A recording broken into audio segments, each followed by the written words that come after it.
ہود علیہ السلام کی زبانی اللہ تعالیٰ ان کی فنکاری کو بیان کرتے ہوئے فرماتے ہیں کہ ہود علیہ السلام نے ان سے کہا، کیا تم ایک ایک ٹیلے پر بطور کھیل نشان لگا رہے ہو؟ مطلب یہ کہ یہ لوگ پہاڑوں کی چوٹیوں پر محل تعمیر کرتے تھے۔ جب ان سے کہا جاتا کہ تم رہتے تو زمین پر ہو اور گھر پہاڑوں پر بناتے ہو، اس کی کیا وجہ ہے؟ اور تم اتنے مضبوط محل تعمیر کر رہے ہو، گویا ہمیشہ یہی رہو گے۔ وہ لوگ دراصل ٹیلوں، گھاٹیوں، دروں اور پہاڑوں پر عمارات تعمیر کرتے تھے، اور ان کا مقصد ان میں رہنا نہیں تھا، بلکہ صرف کھیل کود کے لیے ایسا کرتے تھے۔ ہود علیہ السلام نے انہیں جھنجھوڑا کہ تم ایسا کام کیوں کرتے ہو جس کا کوئی مقصد نہیں، جس کام کے فضول ہونے میں کوئی شک نہیں۔ ہود علیہ السلام انہیں واعظ کرتے تھے، اے میری قوم، اللہ نے تمہیں بڑی قوت سے نوازا ہے۔ تمہاری طاقت کا عالم یہ ہے کہ جب تم کسی پر ہاتھ ڈالتے ہو تو ظلم کرتے ہو، کوئی شخص تمہارے سامنے آنا گوارا نہیں کرتا۔ لہٰذا اللہ سے ڈرو اور میری پیروی کرو، اس سے ڈرو جس نے ان چیزوں سے تمہاری مدد کی۔ اللہ تعالیٰ نے اپنی ہر طرح کی نعمت، مال، اسباب، اولاد، باغات، شہر، قوت، جسامت اور صنعت کاری سے تمہیں نوازا ہے، لہٰذا تم اللہ سے ڈرو اور میری اطاعت کرو۔ لیکن ان کی قوم نے کوئی اثر نہ لیا، نہ ان پر ایمان لائی، الٹا لگی تکبر کرنے، اللہ کی حمد کی بجائے اس کی ناشکری کرنے لگی۔ اور تکبر کے بارے میں بات یہ ہے کہ جب سے ابلیس نے اس کو اختیار کیا، یہ اس وقت سے آزمائش بن چکا ہے۔ اللہ تعالیٰ سورہ حامیم السجدہ آیت 15 میں فرماتے ہیں، پس قوم عاد نے تو بے وجہ زمین میں سرکشی شروع کر دی اور کہنے لگے کہ ہم سے زوراور کون ہے؟ کیا انہیں یہ نظر نہ آیا کہ جس اللہ نے انہیں پیدا کیا ہے وہ ان سے بہت ہی زیادہ زوراور ہے؟ جب یہ لوگ اپنی سرکشی اور کفر میں حد سے بڑھ گئے، تب اللہ تعالیٰ نے ہود علیہ السلام کو ان کی طرف بھیجا۔ انہوں نے انہیں اللہ کی طرف بلایا اور کہا، اے میری قوم، اللہ کی عبادت کرو، اس کے سوا تمہارا کوئی معبود نہیں۔ کیا تم ڈرتے نہیں؟ قوم کے کافر سردار کہنے لگے، ہم تو دیکھتے ہیں کہ تو نری بے وقوفی میں ہے، ہمارے خیال میں تو جھوٹا ہے۔ اس پر ہود علیہ السلام نے فرمایا، میری قوم، میں بے وقوف نہیں، میں تو تمام جہانوں کے پروردگار کی طرف سے بھیجا گیا ہوں، تمہیں اپنے رب کے پیغامات پہنچا رہا ہوں، اور ہوں بھی تمہارا دلی خیر خواہ اور امانت دار۔ کیا تم اس بات سے تعجب کرتے ہو کہ تم میں سے ایک شخص کی معرفت، اللہ کا ذکر تم تک پہنچا کہ وہ تمہیں خبردار کر دے؟ تم اللہ کی اس نعمت کو یاد کرو کہ اس نے تمہیں قوم نوح کے بعد خلیفہ بنایا اور ڈیل ڈول میں تمہیں زیادہ پھیلاؤ دیا۔ تم اللہ کے احسانات کو یاد کرو تاکہ فلاح اور نجات پا جاؤ۔ ہود علیہ السلام نے اللہ کی عظیم نعمتوں کے ساتھ انہیں نصیحت کی، لیکن وہ بدبخت کفر ہی کرتے رہے۔ آخر انہیں جھنجھوڑنے کے لیے انہوں نے فرمایا، اے میری قوم، اللہ ہی کی عبادت کرو، اس کے سوا تمہارا کوئی معبود نہیں۔ تم تو صرف بہتان بازی کر رہے ہو، یعنی جن بتوں کی تم پوجا کر رہے ہو ان کی پوجا تم نے خود گھڑی ہے۔ اللہ تعالیٰ نے تو اس کے متعلق کوئی دلیل نازل نہیں فرمائی۔ میری قوم کے لوگوں، میں تم سے اس دعوت و تبلیغ کی کوئی اجرت نہیں مانگتا، میرا اجر اس کے ذمے ہے جس نے مجھے پیدا کیا ہے، تو کیا تم پھر بھی عقل سے کام نہیں لیتے؟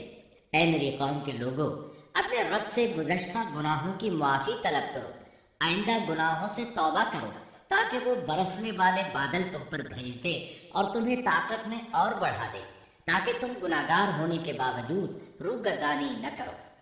ہود علیہ السلام مسلسل انہیں دعوت دیتے رہے، لیکن وہ ظالم قوم نوح کی طرح ان کا مذاق اڑانے لگی اور کہنے لگے، ہمارے خیال میں تو بے وقوف ہے اور شاید تو ہمارے کسی معبود کے بڑے جھپٹے میں آ گیا ہے، تو ہمارے بتوں کو برا کرتا ہے، اس لیے ان میں سے کسی کی مار تم پر پڑی ہے، اسی لیے تو ذہنی مریض بن گیا ہے۔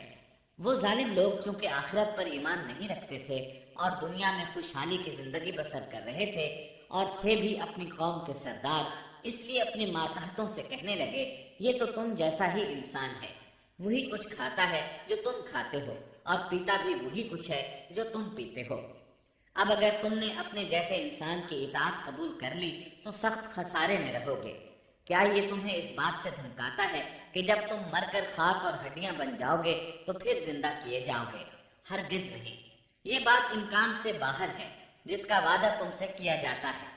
یہ زندگی تو صرف دنیا کی ہے، ہم مرتے جیتے رہتے ہیں، ہم پھر نہیں اٹھائے جائیں گے۔ یہ تو وہ شخص ہے جس نے اللہ پر جھوٹ باندھا ہے، ہم اس پر یقین کرنے والے نہیں۔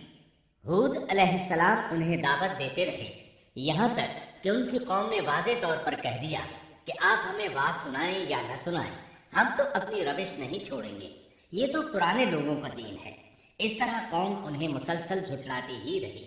آخر ہود علیہ السلام نے بھی انہیں کھلم کھلا دھمکی دی اور فرمایا، لوگوں سنو، میں صرف تمہیں ہی نہیں اللہ کو بھی گواہ بنا کر اعلان کرتا ہوں کہ اللہ کے سوا جس جس کی عبادت ہو رہی ہے میں ان سب سے بری طرح بیزار ہوں۔ اب تم ہی نہیں اپنے ساتھ اوروں کو بھی بلا لو اور اپنے ان سب جھوٹے معبودوں کو بھی بلا لو، اور تم سے جو ہو سکے مجھے نقصان پہنچا دو، مجھے کوئی مہلت نہ دو، نہ مجھ پر ترس کھاؤ۔ یہ فرمانے کے بعد انہوں نے اللہ سے دعا کی، اے پروردگار، ان کے جھٹلانے پر تو میری مدد فرما۔ اللہ کی طرف سے آپ کو جواب ملا، یہ تو بہت ہی جلد اپنے کیے پر پچھتانے لگیں گے۔ اللہ کے نبی کا انکار کرنے، اس سے بغض رکھنے اور اس کا مذاق اڑانے والوں کا انجام کیا ہوا؟ اللہ نے انہیں ایسے زناٹے کی آندھی سے تہس نہس کیا کہ جس کی تاریخ میں مثال نہیں ملتی۔ اللہ نے ان سے بارش روک لی، اس سے خشک سالی کی کیفیت پیدا ہو گئی، درخت اور پھل ختم ہو گئے، وہ لوگ بارش کی خواہش کرنے لگے۔ اسی حالت میں ایک دن اللہ نے انہیں عذاب دینے کا ارادہ فرمایا۔ انہوں نے دیکھا ایک سیاہ بادل ان کی طرف بڑھ رہا ہے، خوشی سے اچھلنے لگے، کہنے لگے یہ بادل ہم پر برسنے والا ہے، جبکہ ان کا خیال غلط تھا۔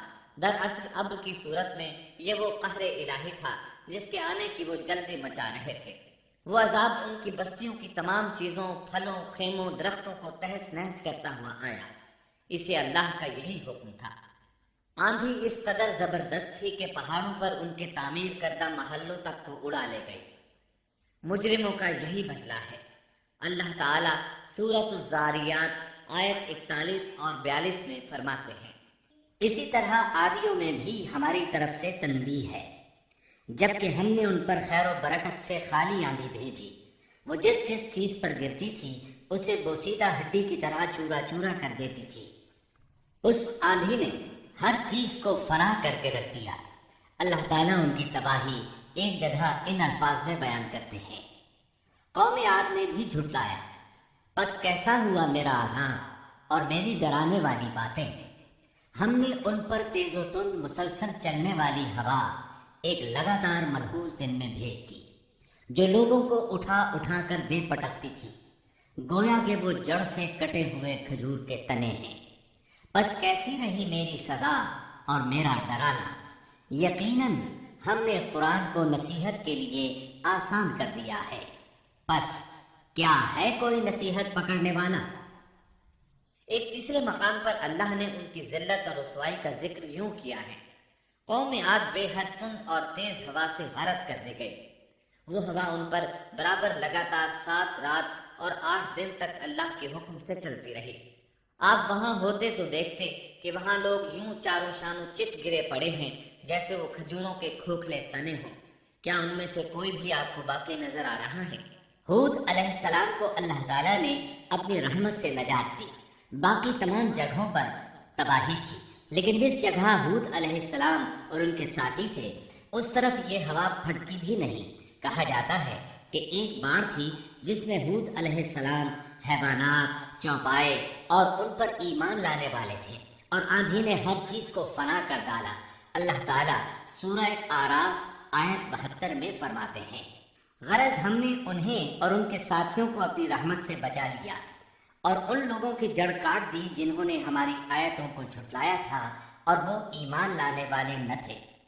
اسی طرح سورہ ہود میں اللہ فرماتے ہیں، جب ہمارا حکم آ پہنچا تو ہم نے ہود کو اور ان کے ساتھیوں کو اپنی خاص رحمت سے نجات دی، ہم نے ان سب کو سخت عذاب سے صاف بچا لیا۔ یہ تھے قوم عاد کے لوگ جنہوں نے اپنے رب کی آیتوں کا انکار کیا اور اس کے رسولوں کی نافرمانی کی، اور ہر ایک سرکش نافرمان کے حکم کو مانا۔ دنیا میں بھی ان پر لعنت لگا دی گئی اور قیامت کے دن بھی۔ دیکھ لو، قوم عاد نے اپنے رب سے کفر کیا، ہود کی قوم عاد پر لعنت ہو۔ اس طرح قوم عاد تباہ ہو گئی۔ ان کے بعد مومنوں نے ان کے باقی بچ جانے والے مکانات پر قبضہ کر لیا اور وہاں رہنے لگے۔ پھر ہود علیہ السلام نے حضرہ موت میں وفات پائی۔